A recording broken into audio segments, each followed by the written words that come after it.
Hey, it's the Nerdy Sports Fan. We're talking Week 8 NFL action, wrapping things up with weird, yet another terrible Monday Night Football game matchup. Oh man, the schedule makers, I don't know.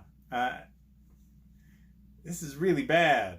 Okay, and nobody expected the Dolphins to be worth a damn this season, even at the time the schedule was being made.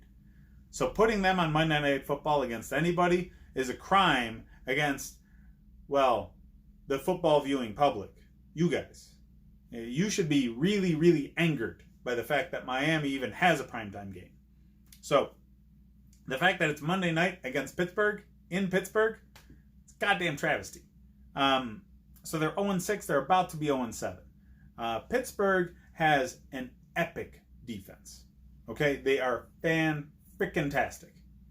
They just don't have an offense right now. Because, Antonio Brown, Le'Veon Bell, Ben Roethlisberger, the three-man powerhouse that this offense was built around, all gone. Two guys moved to other teams, other dude injured. It's going to happen, okay? When that sort of decimation happens to your offense, it goes away. James Conner owners, I'm sorry, because everybody's just keying in on him and he can't get a damn thing done because of it. It really doesn't matter who they play at quarterback. It doesn't matter that they have a bad offense. They're playing Miami. That's all you needed to know.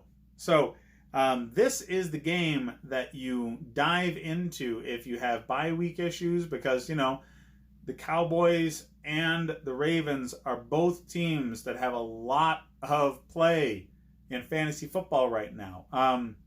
Lamar Jackson, Hollywood Brown, Ingram, Dak Prescott, Amari Cooper, Ezekiel Elliott, the kickers. These teams are built for fantasy football, both on bye week. So you need to start picking at games like this to fill your roster out because Miami's freaking terrible. So you need to start picking up Pittsburgh players like they're going out of style because they're going to put up numbers where they wouldn't normally put up numbers any other week. Okay? Juju's actually going to be worth it this week. Weird. James Conner is going to be worth it this week. But most importantly, their defense. Okay? I am actually personally starting the Pittsburgh defense against Miami over the Bears defense because, well, the Bears don't have an offense right now, and it doesn't balance out their defense to allow them to be full speed and to really attack teams. And that's what Pittsburgh is going to be able to do. Because Miami's offense is so bad, they're starting Ryan Fitzpatrick again. Yeah. A guy who probably would not have a job in the league right now were it not for Miami being a team. And Pittsburgh's going to take advantage. Now, Fitzpatrick is a smart guy.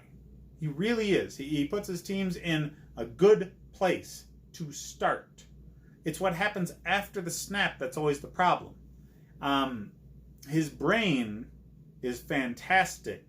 His physical ability is not. So he's always trying to gun passes into tight windows that he just doesn't have the power to get the ball there. It happens 2-3 times a game.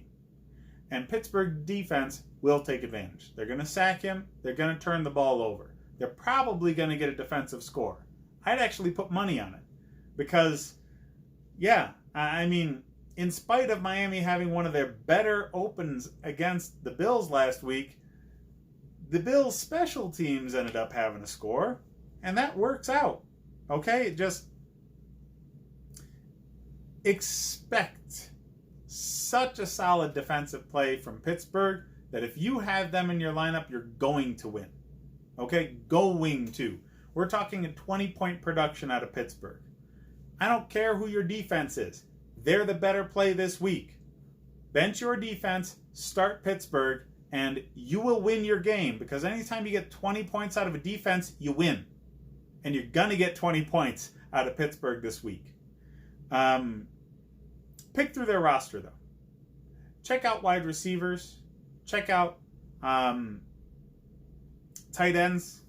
If you are in need because of all of the fantasy players that are on bye week because of Baltimore and Dallas, find somebody from Pittsburgh to take a flyer on, because chances are they're going to have a much better game than what their scoring projection is. Much better because of their weak competition. That being said, there actually are this week valuable plays on the Miami side. Specifically, you're going to want to look at Williams, the receiver, lead target in that receiving game. Fitzpatrick is a far better quarterback than Rosen is. And Williams' numbers are down because he's been dealing with Rosen as his quarterback. Definitely put him in your lineup. He's a wide receiver 3, tickling a 2, but he's going to get more targets. He's going to get more action just because he's got a better quarterback throwing him the ball. And Fitzpatrick does not let his teams quit. So garbage time, dude's going to get a lot of targets. He's going to get a lot of yards. It might not get a score, but yards matter. Okay, he's probably going to give you 10 points this week. And I put Drake in there too. Drake has not been really valuable, but because of garbage time and because Fitzpatrick does change the way the offense operates, he might be a valuable flex option if you're hurting because Elliott or Ingram are on the bench. So the 14-point line we need to discuss now. It ain't enough, okay? I got Pittsburgh by at least 20 because Miami's that bad. And Pittsburgh needs to flex a bit and show that they're for real. They have a very good coach. They obviously have a very good GM because the team is still doing what it's doing in the absence of Ben Roethlisberger. But yeah, they come to play regardless of what their record is. And a game like this, I mean, Miami's just so bad. They might be the worst team ever in the history of the league. That's saying something because, you know, the Lions and the Bengals and the Browns, they're franchises.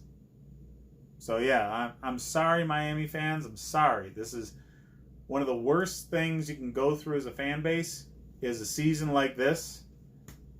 Just keep on thinking about Tua. All right? Keep on thinking about whoever you think the team should draft. Because that's what this season's giving you. It's giving you the number 1 overall draft pick and a chance to change your franchise for decades to come.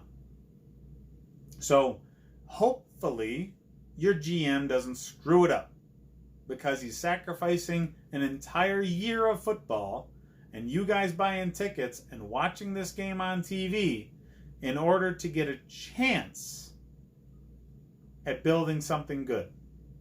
I hope you think your GM is worth it. I personally don't.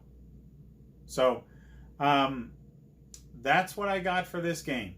Hit up the rest of the videos to see what you should be doing with your fantasy teams, and check out the Nerdy Sports Fan Weekly to see my take on some more recent sports world news.